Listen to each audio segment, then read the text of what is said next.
Non, nous ne sommes plus dans le Troisième Testament. Nous avons quitté déjà le Troisième Testament. Les mots comme le prophétique, ce sont juste les mots pour nous aider à transiter. Transiter du Troisième Testament parce que le nom Troisième Testament, c'est encore une ségrégation, une division. De dire troisième, nous sommes le troisième, l'autre est deuxième, l'autre est premier. C'est une manière encore de se séparer. Ça, ce n'est pas un message de séparation. Le Troisième Testament était le chevaucheur. William Branham devait revenir à un corps d'un chef indien leader. Un leader indien et restaurer. Restaurer veut dire les choses que l'ange lui avait interdites. En fait, William Branham disait beaucoup de choses que les gens n'avaient pas compris. Mais il fallait qu'un homme vienne pour révéler toutes ces choses-là et ensuite avancer. Comme William Branham avait d'abord le message de restauration, ensuite révélation. Donc chaque messager, c'est presque pareil. Le messager, après William Branham, vient d'abord pour restauration, restaurer ce qui a eu lieu, ensuite progresser à la révélation qui est le message que nous avons aujourd'hui. Donc le côté de restauration là, c'est ça le Troisième Testament. Et c'est William Branham a dit, j'ai chevauché de nouveau. C'est le message de William Branham perdu, qu'il faut que ce soit restauré. William Branham dit qu'il y aura un homme qui va le faire. Mais nous sommes avancés au-delà du Troisième Testament. N'oublie pas, le Premier Testament, c'était Moïse, ensuite Josué. Deuxième Testament, c'était Jésus, ensuite Paul. Et Troisième Testament, c'est William Branham, ensuite Donna Parner. Bon, c'est dur pour certaines personnes pour accepter, mais on ne peut pas parler d'Élie comme un homme singulier. Et quand on parle d'Élysée, ce serait tous les 5 ministères, les hommes pluriels. Ou bien on ne peut pas parler de Moïse, et quand on arrive à Josué, Moïse c'est un homme singulier, William Branham, pour le troisième exode, et Josué, et on va dire c'est tout le monde. Non, Josué c'est aussi un homme singulier. Pourquoi avoir peur? C'est juste parce qu'on a une mauvaise compréhension sur le mot dernier messager. Pour nous, quand on dit dernier messager, ça veut dire c'est la fin du monde ou bien des planètes Terre. Non, Jean-Baptiste aussi était un dernier messager. Ensuite vient Jésus, premier messager ou bien premier dans le Nouveau Testament. William Branham est le dernier messager du Deuxième Testament. Ensuite vient le Troisième Testament qui a un vraiment court durée. Mais la notion ou le caractère du Troisième Testament, c'est Dieu en nous, ou bien Emmanuel, que nous sommes Dieu. Dieu n'est pas quelque part. Donc, nous nous réjouissons de voir la réconciliation de toute cette écriture. Et pendant que nous réjouissons, nous voulons vous conseiller qu'il y a des choses qu'il ne faut pas oublier. Parce que la notion du Troisième Testament, c'est Josué qui nous donne notre portion de terre. C'est ça, Josué, il a mené le peuple dans le pays promis. Nous aussi, on est arrivé dans notre message.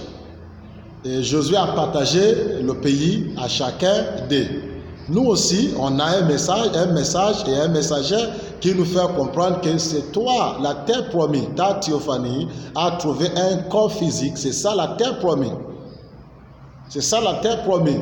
Donc on croyait qu'on devait s'envoler quelque part, mais plutôt la terre promise, c'est ici. C'est ton corps. Dès que maman et papa t'ont mis au monde, tu as eu ta terre promise.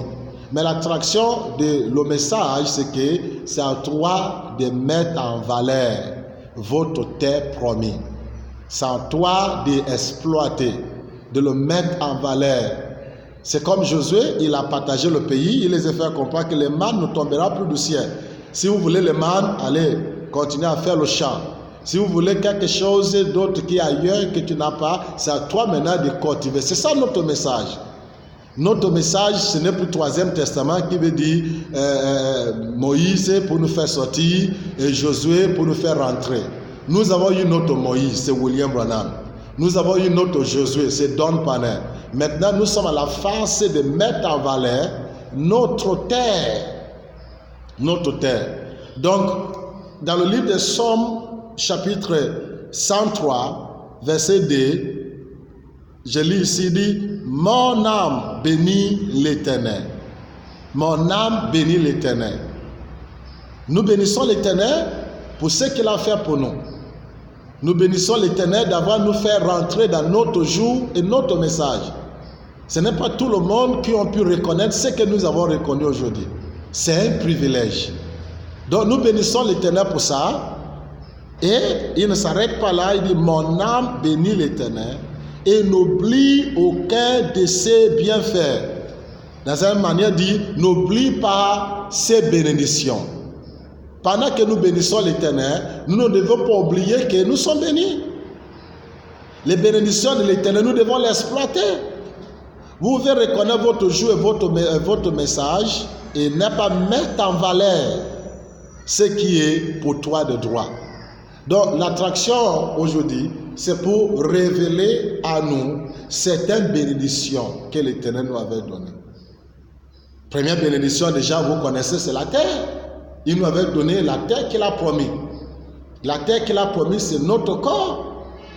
Votre corps, c'est la terre qu'il t'a promis. Et tu es déjà dans ton corps. Parce que le troisième testament, c'est Emmanuel. Dieu avec nous. C'est toi Dieu. N'est-ce pas que c'est écrit que vous êtes de Dieu? Nous sommes de Dieu. Mais ça ne s'arrête pas là. Il avance pour nous faire comprendre que n'oublie pas les bénédictions de l'Éternel. Les bénédictions de l'Éternel, c'est dans la terre. C'est dans votre terre. Rappelez-vous, ok, on peut lire ça dans le livre de Genèse. Lire quelque chose dans le livre de Genèse, chapitre 1, et verset numéro 11 de Genèse. Et verset numéro 11 dit ceci. Il dit, puis Dieu dit que la terre produit de la verdure, de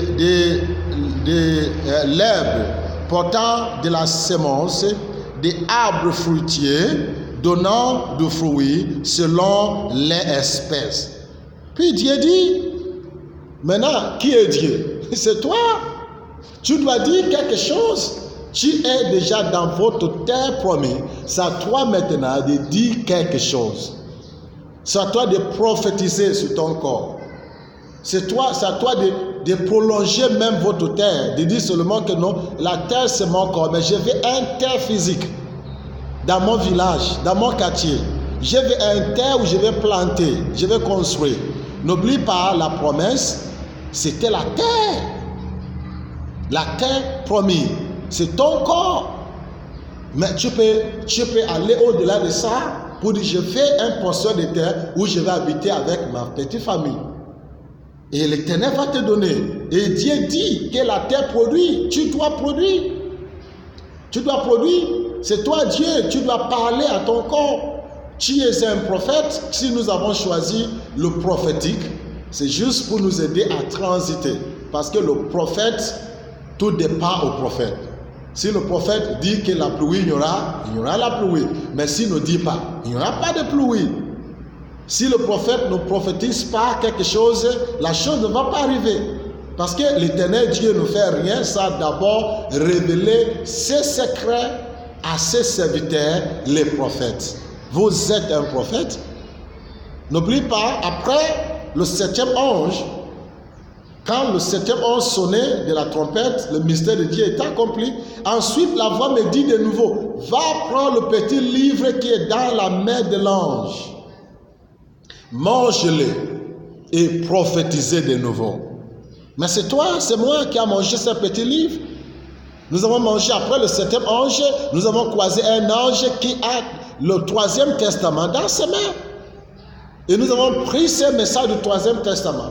Et nous avons mangé. Alors il dit maintenant, c'est l'affaire personnelle. C'est votre portion de terre. Maintenant, tu dois prophétiser de nouveau. Donc, nous devrons prophétiser. Nous avons notre terre. La bénédiction est dans notre terre. C'est à nous de prophétiser. Prophétiser ce que tu veux. Et Dieu dit que la terre produit telle chose et la terre a produit. Donc, vous avez des valeurs à toi. Nous parlons un peu de la terre. Nous devons continue à produire la terre. Continue à avancer avec la terre. C'est-à-dire tu fais un terre physique pour construire ta maison, pour vivre en paix. Tu fais un pays, tu fais un village, tu fais un quartier, tu veux vivre dans la... Prophétise. Il dit tu dois prophétiser de nouveau à des nations, à des pays, à des tribus et tout ça là. Donc, et ici il dit, et Dieu dit, vous croyez que Dieu c'est qui? C'est toi. N'est-ce pas que c'est écrit que vous êtes des dieux? Alors prophétise. Dis seulement que je proclame la manifestation de ma bénédiction. Je proclame la paix dans ma maison. Je proclame un foyer réussi. Je proclame les enfants qui vont prospérer. Je proclame que je vais y arriver. Proclamez. Dieu a dit. Et si Dieu n'avait pas dit, il ne devrait pas avoir. Et si tu ne dis pas, comment tu penses que tu peux en avoir? Jésus a dit, désirez-vous quelque chose? Alors demandez et vous aurez. Donc tu dois demander. Tu dois prophétiser, tu dois demander. Dis quelque chose, parce que Dieu a dit, et c'est toi Dieu. C'est toi qui restes maintenant, parce que d'autres Dieu est en train de dire, mais c'est toi qui restes, tu dois dire quelque chose.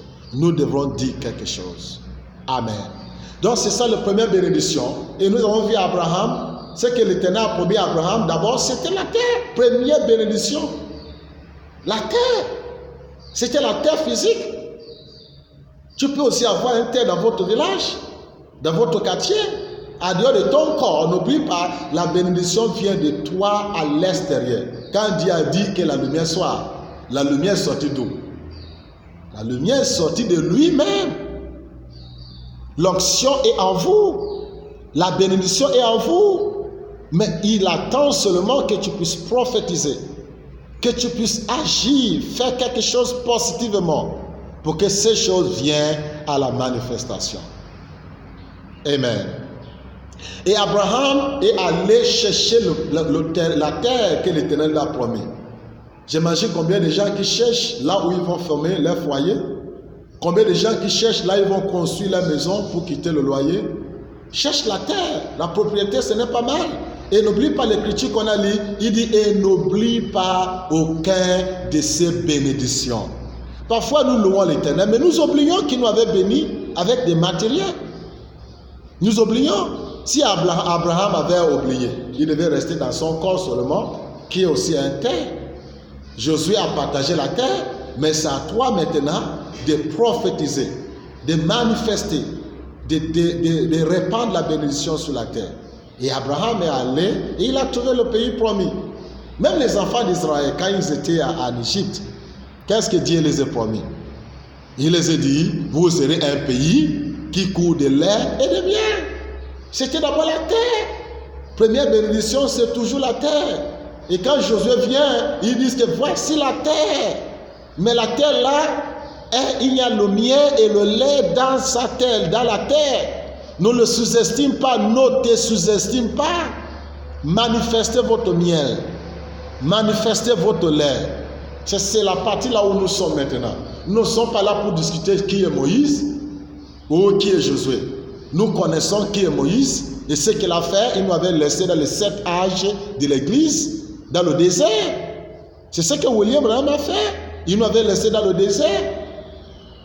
Mais Josué est venu nous faire sortir de ce désert. William Branham nous avait fait sortir d'Égypte, bien sûr. Mais il nous avait laissé dans le désert, autour de 7 montagnes. C'est ça les 7 âges de l'église. Mais 7 ans est fini. Josué est venu. Et Josué nous avait fait sortir de ce désert pour notre pays promis. Pour dire, voici votre portion. Il a partagé le pays. Voici votre portion. Là où tu me regardes là. Même si tu es musulman, catholique, anglican, chrétien, n'importe quelle église que tu es, croyant ou non croyant, tu as ta terre. C'est ton corps. Dedans se retrouve le miel et le lait. C'est à toi de le manifester. Et les enfants d'Israël ont été promis la terre. Abraham a été promis la terre. Voilà la première bénédiction qui nous suit, c'est la terre. N'avez pas peur d'acheter une portion de terre, de convoiter une terre où vous allez manifester votre maison, cadrer vos enfants, même mettre en location, propriété. Ce n'est pas mal. Il faut penser à ça. Amen. Deuxième bénédiction que j'aimerais parler, c'est la prospérité. La prospérité, c'est notre droit. Nous parlions de la terre, nous parlions de prospérité. Prospérité, dans le livre de Genèse, chapitre 12, et Genèse chapitre 12, voilà Abraham encore. Nous voulons regarder encore Abraham, chapitre 12, et verset numéro 2 de Genèse. Et l'Éternel parle à Abraham, il dit, je ferai de toi une grande nation. Je te bénirai. Alléluia. La prospérité, la bénédiction. Je te bénirai. Je rendrai ton nom grand. Et tu seras une source de bénédiction. C'est ça la prospérité. Tu dois prospérer. Cette prospérité est à toi. L'onction qui est à toi là, c'est la prospérité. C'est à toi de le manifester. Ne pense pas qu'on est là pour prêcher les doctrines. On est là pour parler de ce qui est à toi. On parle de réalité. C'est à toi de croire, agir. Quand les mains manifestent ta gloire, c'est ton droit. Tu as la prospérité à toi. C'est à toi de le regarder ça à l'extérieur. Viens, dis seulement que je veux que ces choses-là soient manifestées dans ma vie. Et tu le verras manifester. Tu le verras manifester. Alléluia. Prospérité. Prospérité. Abraham n'avait pas seulement la terre. Il était béni. Il était prospère. Et c'est ça. N'oublie pas. Somme chapitre 103 verset 2 dit que mon âme bénit l'Éternel et n'oublie aucun de ses biens. Et l'attraction ce matin se dit, n'oublie pas les biens de l'Éternel. N'oublie pas la bénédiction de l'Éternel. N'oublie pas la bénéfice, votre droit dans le Seigneur. Oui, vous bénissez l'Éternel. Moi, je sais, beaucoup de gens bénissent l'Éternel dans ces glorieux messages que l'Éternel nous avait donnés. Chaque âge, c'est toujours comme ça. On glorifie l'Éternel et on pense qu'on va s'envoler quelque part dans quelques jours pour aller à l'enlèvement. On va partir au ciel et tout ça et tout ça. Mais on oublie notre droit. On oublie les bienfaits de l'Éternel. On oublie sa bénédiction sur nous. N'oublie pas que les terres t'appartiennent. N'oublie pas que la prospérité t'appartient. Et ce que nous lisons ici, Abraham est passé par là. Abraham est passé par là. Lui, il avait eu les terres. L'Éternel l'a promis la terre. Les enfants d'Israël, l'Éternel les a promis le pays promis, un terre promis. Et Abraham était prospère. Je ne parle pas d'Abraham maintenant, je parle de vous. D'ailleurs, tu la manifestes extérieure ou pas, c'est à toi. Tout ça, c'est à toi. Et le prophète donne dit ici, ils disent que tout ce que tu vois à l'extérieur là, vient de l'homme. L'oiseau, c'est à toi. Tous les animaux de la terre, c'est en toi. En fait, ça vient de toi. L'univers en question, c'est toi. Donc, tout ce que tu vois à l'extérieur, c'est juste une copie de toi. Et voilà pourquoi nous devons croire.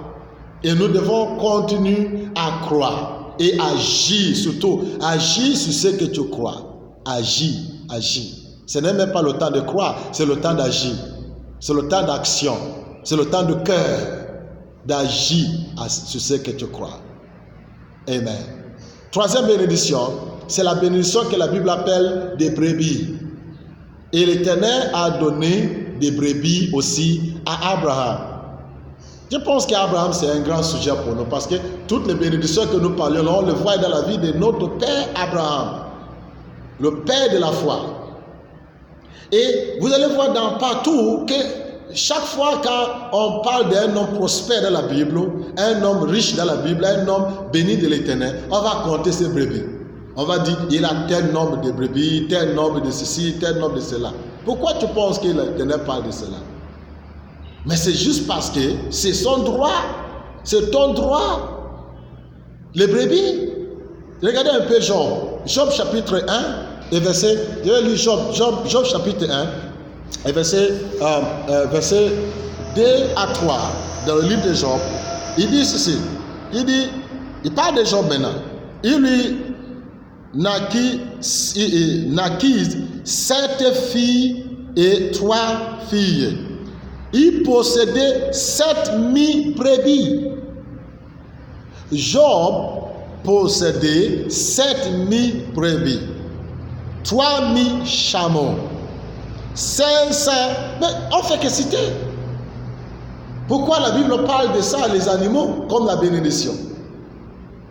Mais je sais que vous allez dire que bon, mais tu veux qu'on puisse maintenant élever les chameaux, les brebis et tout ça. Non, c'est un symbole qui représente la nourriture. Les brebis symbolisent la nourriture. Ça symbolise les habits, le linge. Ça symbolise le lait. Donc, ça symbolise en gros manger, boire et s'habiller. Donc, tu en as besoin, c'est ton droit. Et cette bénédiction est à toi. Crois et agis sur ça. Tends ta main. N'oublie pas, l'homme reçoit ce qu'il croit. Si tu crois, tu verras la main de l'Éternel. Ce n'est pas ce que la Bible dit. Si tu crois, tu verras la main de l'Éternel. Jésus dit, si quelqu'un peut dire à cette montagne, tu dois dire d'abord, tu dois croire et tu dois dire, dis à cette montagne, ôte-toi de là. Vous voyez? Ôte-toi de là et ça va être fait. C'est là où nous sommes arrivés. Quand tu vas voir le prophète d'On, il parle de la science, il parle de la capacité de l'homme, il parle de régénération. Tu crois qu'il est en train de vous faire quoi? Il est en train de vous faire avoir la foi à qui tu es. C'est le message de l'indépendance. Ce n'est pas que tu as besoin de quelqu'un d'autre. Non, tout ce que nous faisons, c'est juste motivation. On vous rappelle, on vous réveille de votre sommeil. C'est ce qu'on est en train de faire, on ajoute, c'est juste un réveil. On vous réveille à agir sur votre droit. Tu es béni. Tu es la terre promise. Tu as le lait et le miel à toi. Tu as des terres physiques à toi. D'ailleurs, tout qui est extérieur vient de l'homme, vient de toi. Tu peux encore créer des portions que tu en as besoin. N'abandonne jamais. Crois toujours. Reste forte. C'est ce que l'Éternel fait aujourd'hui. Donc nous ne sommes plus là pour parler de la terre promise. Nous avons déjà la terre promise. Il y a un homme qui nous montre le message de l'indépendance. Pour dire que si tu parles le plus grand bataille jamais livré, ça n'aura pas nulle part qu'à toi. Tout se passe à toi. Dieu est à toi maintenant. Là. Le diable est à toi maintenant. Tu vas avoir le millénium, lié le diable qui est à toi. Et tu auras le millénium, la paix. Mais si on te dit que la vie et la mort est dans votre lèvre, pour vous, ça veut dire quoi? Ça veut dire que tu es au-dessus de la vie et la mort. Ce sont des instruments. Si on dit que Dieu et le diable est à toi, ça veut dire quoi? Ça veut dire que tu es au-delà de Dieu et le diable. Dieu et le diable, c'est juste des instruments. Je sais que c'est un blasphème pour certaines personnes. Mais le diable est à toi et le Dieu est à toi. C'est à toi de savoir qui vous voulez lier et qui vous voulez libérer. Comme le jour de Jésus, quand il était devant Pilate, Pilate dit, voici Jésus, voici Barabbas. Vous voulez que je vous libère lequel? Tout le monde a crié, nous voulons Barabbas, nous voulons Barabbas. Mais ils ont libéré, c'est un symbole de Jésus et de Dieu et le diable. Tous les deux est en toi. C'est à toi de déterminer qui vous allez libérer. Donc si tu parles de le ciel, c'est à toi. Tu parles de l'enfer, c'est à toi. Tu parles des démons, tout est à toi. Et tu parles des anges, tout est à toi, là où vous êtes là. C'est le message de l'indépendance. Et c'est ce que nous parlons maintenant là. Le message de l'indépendance. Le message qui nous libère de l'isme. Qui nous libère de cette histoire de l'uniforme doctrinal. Pour dire je suis tel. Non, nous sommes humains. Et nous avons toutes les capacités en nous. Mais c'est qu'on dort, on ne savait pas. Voilà les bénédictions, certaines de ces bénédictions que nous prêchons aujourd'hui, que nous présentons aujourd'hui. J'espère que vous êtes bénis par ce message et je reviendrai bientôt. Shalom.